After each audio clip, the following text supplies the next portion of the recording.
President. Ian Reifowitz, thank you very much for being with us. In terms of what we're seeing here happening, for you, what does this do to the process in the United States? Is this something that, as Nancy Pelosi puts it, they can be proud of the work they've done in trying to get to the truth of the matter? Or, and again, it's all party political, I suppose, the Republicans saying it's a disgrace that Donald Trump's been treated this way? Well, look, we're not going to be able to judge how proud the United States can be of the process until the process comes to an end. There are, serious charges in this impeachment. You have a president of the United States, as we've been discussing, who used the power of his office to ask another government to investigate a private citizen who was his political opponent. So that is clearly a serious charge. And to my mind, it's exactly what the framers had in mind when they talked about high crimes and misdemeanors that are high in that they relate to the conduct of one who holds high office. The House so far, I think, has done a pretty good job. But we have to see if we get a real trial in the Senate. And that doesn't necessarily mean that the Senate is going to have to convict in order for it to do at least do enough to provide a fair trial. There need to be witnesses. The president's close advisors, people like Mick Mulvaney, chief of staff, people like John Bolton, the director of national security at the time, need to be called. And he needs to allow them to be called, or they have to be called over his objection. He stopped a lot of evidence from being brought forth in the House. And I think the hope was that with the power of an impeachment trial in the Senate, that there would be more constitutional authority behind the calling of those witnesses. If we have a trial without the witnesses and without the evidence that Trump blocked, then that's a sham trial, and that's not something America can be proud of. Ian, Nancy Pelosi calling for impartial justice.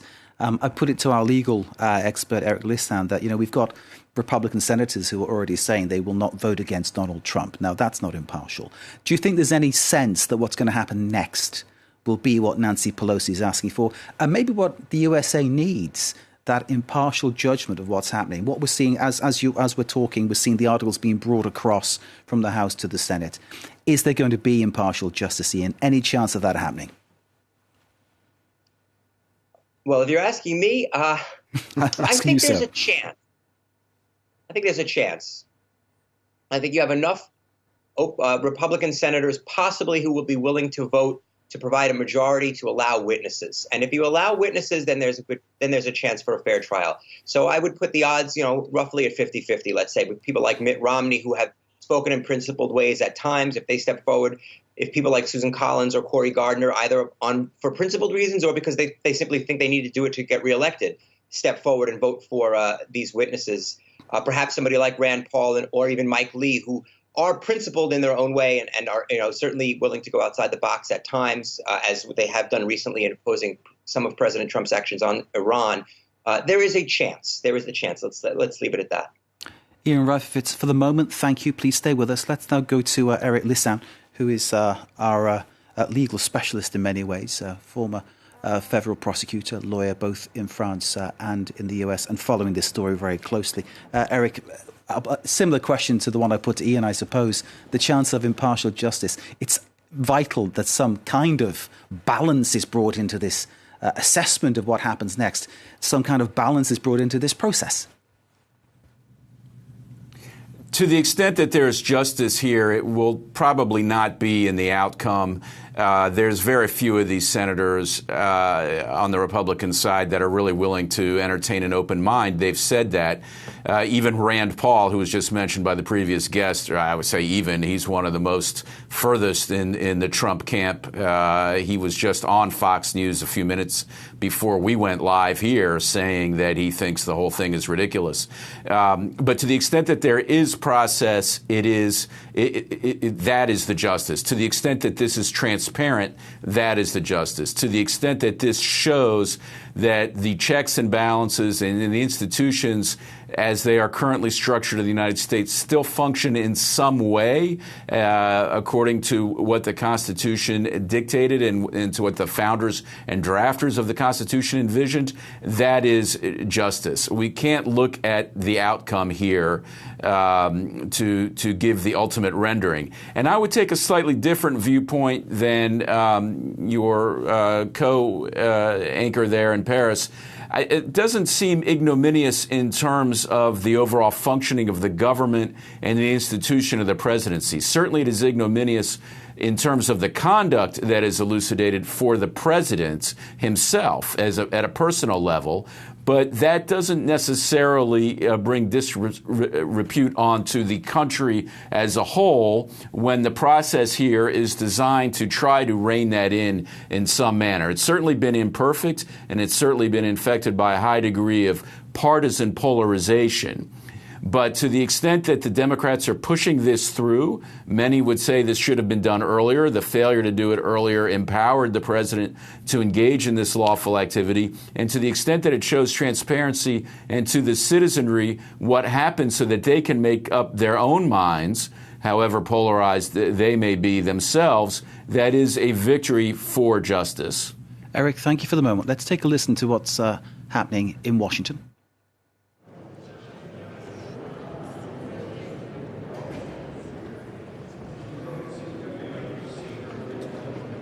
The articles delivered, being considered, and passed along the line there, as we can see. Mr. President. Majority Leader. I ask unanimous consent that pursuant to Rule 1 of the Rules and Procedure and Practice, when sitting on impeachment trials, the Secretary of the Senate informed the House of Representatives that the Senate is ready to receive the managers appointed by the House for the purpose of exhibiting articles of impeachment against Donald John Trump, President of the United States, agreeably to the notice communicated to the Senate. Further, that at the hour of 12 noon on Thursday, January 16, 2020, the Senate will receive the managers on the part of the House of Representatives in order that they may present and exhibit the articles of impeachment against Donald John Trump, President of the United States. Is there any objection? If not, so ordered.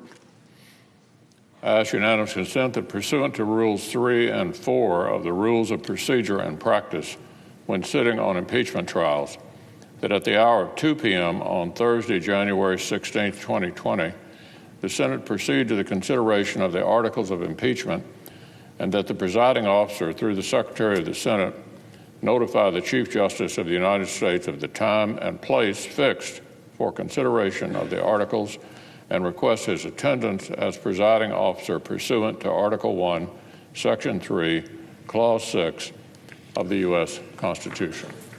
Is there any objection? So ordered. I ask unanimous consent that the presiding officer be authorized to appoint a committee of senators, 2 upon the recommendation of the majority leader and 2 upon the recommendation of the Democratic leader, to escort the Chief Justice into the Senate chamber. I further ask consent that the Secretary of the Senate be directed to notify the House of Representatives of the time and place fixed for the Senate to proceed upon the impeachment of Donald John Trump in the Senate chamber. Is there any objection? If not, so ordered. I ask unanimous consent that access to the Senate wing, the Senate floor, and the Senate chamber galleries during all of the proceedings involving the exhibition of consideration of the articles of impeachment against Donald John Trump, President of the United States, and all times that the Senate is sitting in trial with the Chief Justice of the United States presiding, be in accordance with the allocations and provisions I now send to the desk, and I ask that it be printed in the record. Is there objection? If not, so ordered. I ask unanimous consent the Senate proceed to the consideration of SRS 471, submitted earlier today. The clerk will report. Senate Resolution 471, authorizing the taking of a photograph in the chamber of the United States Senate. Is there objection to proceeding to the consideration? Without objection, then the Senate will proceed. I ask unanimous consent the resolution be agreed to and the motion to reconsider be considered made and laid upon the table with no intervening action or debate. Without objection, so ordered. Now, Mr. President, for the information of all senators, a few minutes ago the Senate was notified that the House of Representatives is finally ready to proceed with their articles of impeachment. So by unanimous consent, we have just laid some of the groundwork that will structure the next several days. we've officially invited the House managers to come to the Senate tomorrow at noon to exhibit their articles of impeachment. Then later tomorrow afternoon at 2 p.m., the Chief Justice of the United States will arrive here in the Senate. He will be sworn in by the President pro tem, Senator Grassley. Then the Chief Justice will swear in all of us senators. We'll pledge to rise above the petty factionalism and do justice for our institutions, for our states, and for the nation. And then we will formally notify the White House of our pending trial and summon the President to answer the articles and send his counsel. So the trial will commence in earnest on Tuesday. But first, Mr. President, some important good news for the country. We anticipate the Senate will finish the USMCA tomorrow and send this landmark trade deal to President Trump for his signature. A major victory for the administration, but more importantly, for American families. So let me close with this. This is a difficult time for our country, but this is precisely the kind of time for which the framers created the Senate. I'm confident this body can rise above short-termism and factional fever and serve the long-term best interest of our nation. We can do this, and we must.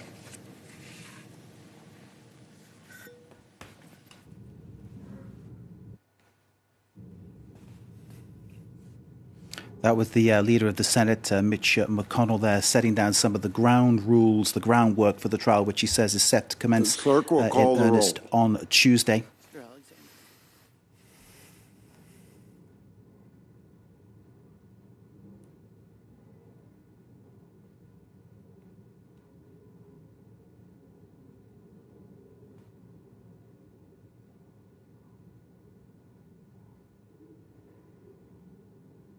Let's bring in our Washington correspondent, Kedevan Gorgistani, who's watching things unfold before her eyes there in the U.S. Capitol. Kedevan, we're hearing, of course, from Mitch McConnell that the trial set to start in earnest next Tuesday, he said. He also mentioned the trade deal that Donald Trump signed today, the trade deal, of course, to end the trade war with China. Perhaps a little sign there about how impartial this whole procedure may not be, given he's mentioning that at a very politically sensitive moment. Yes, and he hasn't really hidden the fact that this was not going to be very objective. I mean, he was one of the two senators who really came out very publicly and very clearly saying that there was not going to be a real trial and that he was going to coordinate with the White House. He and Lindsey Graham both really basically saying that they were going to get their cues from the White House. So definitely not really impartial or objective, which is, as one of the guests mentioned, a real problem when you hear that they have to take an oath to be impartial in this Senate trial. But clearly this is not going to be really the case. And it doesn't really matter in the sense that either way, we know that there is absolutely no chance, unless there was a huge surprise, that Donald Trump would be actually removed from office, given how much support he has among the Republicans in the Senate. So the fact that at least they're being honest about the fact that they are going to coordinate with the White House might be a positive in this case. But we're really seeing Mitch McConnell taking over now. It is his time. Nancy Pelosi was guiding the situation throughout the past months. Now it is Mitch McConnell who is taking control of this whole process, and we will see tomorrow some more housekeeping. We will have that the announcement of the articles with the managers coming back, the Chief Justice being sworn in, and then the Chief Justice swearing in those 100 senators.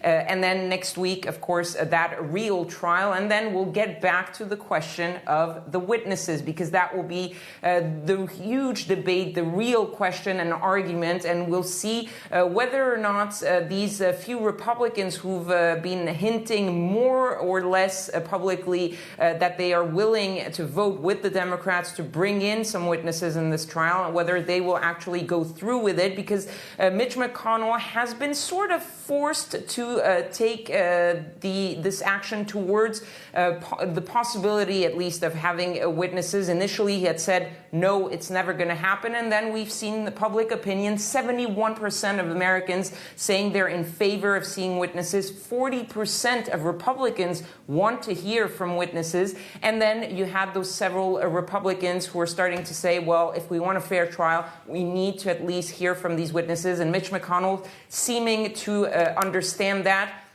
Although it could backfire on the Democrats, because now you're seeing some of the more right-wing Republicans, the real supporters of Donald Trump, like Ted Cruz, saying, well, if they want to bring witnesses, let's just play along and we'll call our own witnesses. And their own witnesses, we've heard in the past few weeks, are names like Joe Biden, Adam Schiff, Hunter Biden, Nancy Pelosi. So we'll see where that goes.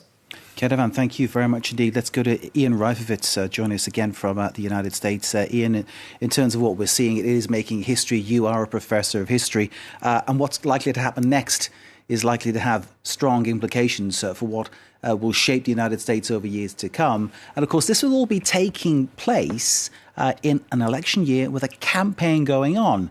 Do you see Donald Trump maybe using this as some kind of a campaign tool in some way? Well, I mean, it certainly is unprecedented. The Clinton impeachment proceedings took place during his second term, as did Nixon's. This is the first time going back to Andrew Johnson in 1867, I believe, that you have a president eligible for re-election who was being impeached or in Nixon's case, investigated for impeachment. I don't see how this proceeding will help Donald Trump. It is very clear to most Americans, even Republicans who don't think he should be removed, that he did what he did, right? He clearly, the Republican defense is, yes, he tried to get the president of Ukraine to help him, but that's not an impeachable offense. Whether it's an impeachable offense or a removable offense or not, it is something that the American people will judge him on at the ballot box. I don't think they're going to judge him positively. I don't think there are a lot of people out there who say, boy, I really like the idea that my president is going to go to the president of another government and try to get them to investigate his political opponent. I may not want to remove, but that's not a plus. That's not what I'm looking for in my president. So no, I do not see how this helps him. The only way in his mind that it might help him is if he thinks he can use this trial to beat up Joe Biden. And again, I don't see that. I just don't see that happening. There is no evidence that either Joe Biden did anything wrong. There's a lot of evidence that he was acting on behalf of his president, Barack Obama, and that they were doing legitimate interactions with the Ukrainian government. There isn't any evidence that Hunter Biden did anything wrong. So they can throw a lot of mud at the Bidens, but they've been doing that anyway. They don't need the impeachment trial to do that, right? So I don't think that would offer them anything new. Whereas a trial with witnesses would bring out some, at least, new information. People, who have things to say about the president's actions that we didn't see in the House proceedings. So I think at best for President Trump, this is a wash. But I don't see how it doesn't hurt him, at least some at the margins, even if nothing new comes out. And if new things come out, I do think it will hurt him. Indeed. I just don't see how this makes him look like a better presidential candidate. Indeed. Sorry to talk over you there, Ian. I thought you'd finished. I mean, the issue, I suppose, is what his base says and whether those people will stay with him. Ian, bear with us for a second. I'll bring in Eric Lisland to talk about that issue of witnesses. Eric, you mentioned it before. Ian, they're bringing it up again. The whole concept of a trial is that people come in, there are witnesses, people are cross-examined, and this is the due process. Surely that has to be honoured in order to make this look like a proper due process.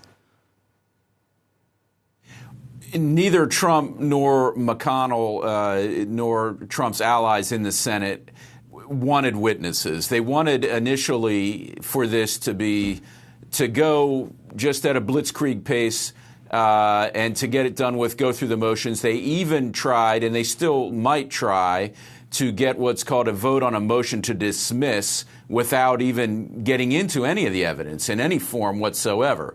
They would do that, but for the fact that they might not have the votes for that. That one, unlike the ultimate decision, the ultimate verdict, so to speak, on removing the president from office, it does not require the supermajority of 2/3 or 67 votes. It only requires a simple majority. So they may not try to go forward on that because there's 47 Democrats. They only need 4 Republicans to cross over. But even that is a close call. If Mitch McConnell and Donald Trump thought that they could get all of their Republicans, even to the extent where they wouldn't get a single defection, they would try to wipe this thing out without any presentation of evidence in any form whatsoever. Now, after the equivalent of opening statements and discussion and summary of everything that transpired in the House investigation leading to the impeachment itself, there will, under the processes that they're operating under right now, have another vote for witnesses. And it's important to note that the witnesses that they're talking about are not the witnesses that have already testified before the House. There's a strong case that you could bring them back too and have them testify about new information or in summary form in person and answer questions directly live in front of the Senate. But that's not even the issue. The issue is the witnesses that were suppressed and obstructed and prevented from testifying by the White House, by the president himself. Some of these witnesses have very relevant information. So in order for the Senate to compel them to testify, they need effectively to have 51 votes. And that's what's hanging in the balance right now. Before this started, before Nancy Pelosi held back the articles, it didn't look like the Senate would have the 51 votes. Now it looks like there might be 51 votes to at least have some of these witnesses come in. The most relevant one right now that is being talked about, although there's several that are relevant, but the most willing on the Republican part to bring in is John Bolton, because he has been cited numerous times and seems to be at the center of the actual discussions with the president himself. So that's the issue there. But that's a separate vote than the one to remove or not at the end of all the evidence. Any possibility that Trump will face questions, Eric? That would be a great television. He could if he... It would be fantastic television, and it will never happen, even though the president has entertained it. He has the right to come in and do that. And, of course, the Democrats would love for him to come in, but everybody on the Republican side would be dreading that, and the president himself has enough sense not to do that. Given how many false statements he just seems pathologically inclined to give, but that would really turn it into a circus and a spectacle. If you go back to the Mueller report, one of the big errors that the Mueller team made was not following through on getting the president to testify in front of them, which they could have done. However, they did submit written questions to the president, and even in those answers to the written questions through his attorneys, there were several misstatements. So we won't see the president, and the Senate is going to, if they go with the Republican sentiment, try to block even those witnesses closest to the president from testifying. But that remains very much in the balance as to whether we'll see John Bolton, whether we'll see Mick Mulvaney, and whether we'll see a couple other witnesses with direct knowledge of what happened here, which would add to the testimony that's already been presented in the House of Representatives. Eric Lissan, thank you very much indeed, sir, for that analysis. Let's bring it back to Robert Parsons, our International Affairs Editor. Chief Foreign Editor, I'm sorry, sir, your proper moniker. In terms of what we've seen here, I mean, obviously you were explaining to us earlier about where this all began with that call to President Zelensky of Ukraine, asking him to investigate Joe Biden and what he and his son may or may not have been up to in Kiev. And from Kiev, nothing has come out from there. And you as a media guy and me as a media guy, we know that inevitably when something's there, it eventually comes out in some shape or form.